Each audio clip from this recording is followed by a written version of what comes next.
Ciao, oggi sono nella Fiat 500X. In questo video ti mostrerò come gestire il tettuccio apribile. All'inizio diamo un'occhiata al tetto dell'auto.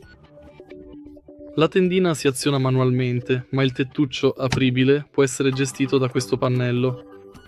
Puoi aprirlo e chiuderlo automaticamente premendo questo pulsante.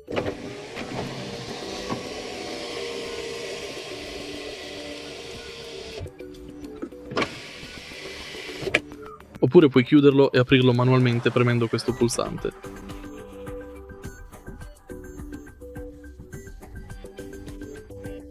Fondamentalmente è tutto qui. Se hai trovato utile questo video, lascia un like, un commento e iscriviti al canale.